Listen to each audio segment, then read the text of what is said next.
नमस्कार, आप देख रहे हैं कशिश न्यूज का डिजिटल प्लेटफॉर्म और आपके साथ मैं हूं दीपक शर्मा। इस समय की सबसे बड़ी खबर के साथ, और बड़ी खबर वो है कि प्रत्याशियों की लिस्ट तैयार हो गई है। जी हां, सही सुना आपने, प्रत्याशियों की लिस्ट एनडीए खेमे में अलग अलग घटक दलों ने तैयार कर लिया है। और उसकी सबसे पहली जानकारी जो हमारे सूत्र बता रहे हैं, वो जानकारी हम आपके पास लेकर आए हैं और आपसे ये जानना चाहेंगे कि ये जो लिस्ट हमारे सूत्र बता रहे हैं कि तैयार हो गई है अंदरूनी बैठकों में, इस लिस्ट पर आप किसके नाम पर सहमत हैं? अगर कोई नाम पर असहमति है तो वो भी स्पष्ट करें, क्योंकि अभी औपचारिक तौर पर इन नामों के ऐलान में थोड़ा समय है। लेकिन हम अपने सूत्रों के हवाले से ये महत्वपूर्ण जानकारी आपके लिए सबसे पहले लेकर आए हैं।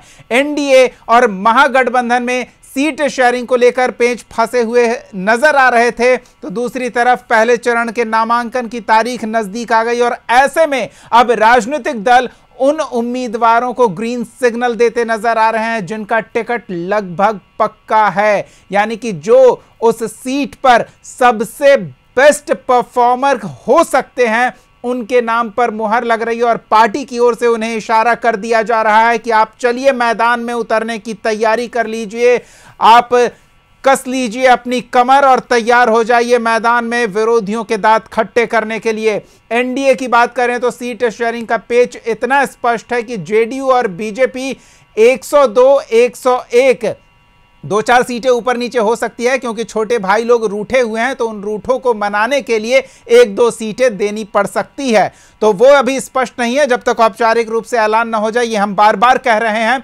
लेकिन 101 या 102 सीट दोनों बड़े घटक दल एनडीए के यानी कि जेडीयू और बीजेपी अपने पास रख सकते हैं। लेकिन जेडीयू की सीट थोड़ी ज्यादा हो सकती है, क्योंकि नीतीश कुमार को वो तरजीह दे रहे हैं, मुख्यमंत्री का चेहरा, नेतृत्वकारी चेहरा बता रहे हैं, तो वो सम्मान भी देना जरूरी बन सकता है, क्योंकि नीतीश कुमार बड़े भाई की भूमिका में रहे हैं। ऐसे में अब जेडीयू आला कमान की तरफ से कई सीटों पर संभावित उम्मीदवारों को ग्रीन सिग्नल दिया जा चुका है। जो हमारे विश्वस्त सूत्र हैं वो बता रहे हैं कि अलग अलग जिलों के कुल 30 सीटों पर जिन उम्मीदवारों को नीतीश कुमार की ओर से हरी झंडी दिखा दी गई है, उनके नाम कुछ इस प्रकार हैं। ध्यान दीजिएगा, हमारे सूत्र ये जानकारी दे रहे हैं और उस आधार पर हम आपके सामने इस सीट के सबसे प्रबल दावेदार को और संभावित रूप से टिकट जिन्हें दिया जा चुका है, अंदर खाने तैयारी करके मैदान में उतरने का इशारा मिल चुका है, उनके नाम हैं।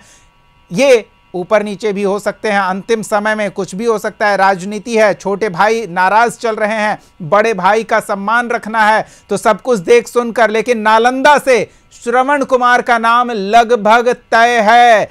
राजगीर की बात करें तो कौशल किशोर के नाम पर मुहर लगनी तय है। सुपौल की बात करें, जेडीयू खेमे की हम बात कर रहे हैं, सुपौल की बात करें तो विजेंद्र प्रसाद यादव जो ऊर्जा मंत्री हैं, वो मैदान में उतरने के लिए कमर कस के तैयार हो चुके हैं। पीपरा सीट जो कि सुपौल जिले की आती है, वहां से रामविलास कामत को मैदान में उतारने का पार्टी ने निर्णय लगभग फाइनल कर लिया है। निर्मली सीट सुपौल की ही है, वहां से अनिरुद्ध प्रसाद यादव लिस्ट में टॉप पर हैं। अपने सीट पर जो संभावित दावेदार हैं उसमें टॉप पर वो हैं। संदेश की बात करें आरा भोजपुर की, तो वहां से अभी जो एमएलसी हैं राधा चरण सेठ, उन्हें मैदान में उतारा जा सकता है। जगदीशपुर से भगवान सिंह कुशवाहा के नाम पर लगभग मुहर लग चुकी है, ये भी एमएलसी हैं, इन्हें अब मुकाबले के लिए मैदान में उतरने को कह दिया गया है, ऐसी जानकारी मिल रही है। पूर्वी चंपारण के केसरिया सीट से शालिनी मिश्रा का नाम लगभग फाइनल हो चुका है। वाल्मीकि नगर पश्चिमी चंपारण की सीट से रिंकू सिंह, जिन्हें आप धीरेन्द्र प्रताप सिंह के रूप में जान रहे हैं, उनके नाम पर मुहर लग चुकी है, ऐसी जानकारी मिल रही है। तो मोकामा से, जी हां, मोकामा से छोटे सरकार की मजबूत नींव के तौर पर मैदान में उतरने वाले हैं, ऐसी जानकारी आ रही है। मधुबनी के फुलपरास सीट की बात करें तो वहां से शीला मंडल पर भरोसा जता रही है पार्टी। मधुबनी के हरलाखी सीट से बात करें तो सुधांशु शेखर पर पार्टी ने भरोसा जताया है। पूर्णिया से लेसी सिंह हैं, धमदाहा विधानसभा सीट से जो बिहार सरकार में मंत्री रह चुकी हैं, उन्हें मैदान में उतारने की तैयारी कर ली गई है। शिवहर के सीट से चेतन आनंद, जी हां, आनंद मोहन के बेटे चेतन आनंद, जिन्होंने एनडीए की सरकार को विश्वास मत दिलाने में महत्वपूर्ण भूमिका निभाई थी, उन्हें विश्वास दिलाया गया है कि वो मैदान में उतरने वाले हैं और अपनी तैयारी वो मैदान में शुरू कर दें। पंकज मिश्रा सीतामढ़ी के रुन्नी सैदपुर सीट से लगभग फाइनल कर लिए गए हैं। तो कटिहार से विजय सिंह निषाद जो बरारी विधानसभा है वहां मैदान में वो दमखम दिखाने के लिए कमर कस चुके हैं। मधेपुरा के आलमनगर से बात करें तो नरेंद्र नारायण यादव बिहार सरकार में मंत्री की भूमिका संभाल चुके हैं और अब मैदान में पार्टी को जीत दिलाने के लिए तैयार हैं। सहरसा से सोनबरसा से सीट पर रत्नेश सदा बिहार सरकार में मंत्री रह चुके हैं, कद्दावर नेता हैं, उन्हें मैदान में उतार रही है पार्टी। तो सीवान के कांटी विधानसभा से अजीत कुमार का नाम लगभग तय हो चुका है। गोपालगंज के कुचायकोट विधानसभा सीट से अमरिंदर कुमार पांडे, जिन्हें पप्पू पांडे के रूप में आप जानते हैं, वो मैदान में उतरने वाले हैं। तो बहादुरपुर दरभंगा से मदन सहनी मैदान में उतरने के लिए तैयार हो चुके हैं। ठाकुरगंज किशनगंज के इस ठाकुरगंज विधानसभा सीट से गोपाल अग्रवाल को मैदान में उतार रही है पार्टी। तो रोहतास से वशिष्ठ सिंह करगहर विधानसभा सीट पर तैयार हैं मैदान में उतरने के लिए। गया के बेलागंज से बात करें तो मनोरमा देवी पर नाम फाइनल कर लिया गया है, ऐसी जानकारी मिल रही है। तो रामानंद मंडल लखीसराय के सूरजगढ़ा विधानसभा सीट से मैदान में उतरने वाले हैं। मधेपुरा के बिहारीगंज सीट से निरंजन कुमार मेहता को कह दिया गया है। तो ललित नारायण मंडल भागलपुर के सुल्तानगंज सीट पर प्रत्याशी होंगे, ऐसा उन्हें बता दिया गया है, भरोसा है उन्हें। शेखपुरा के बरबीघा विधानसभा सीट से सुदर्शन कुमार, बांका के अमरपुर विधानसभा सीट से जयंत राय जो कि बिहार सरकार में मंत्री रह चुके हैं, उन्हें कह दिया गया है।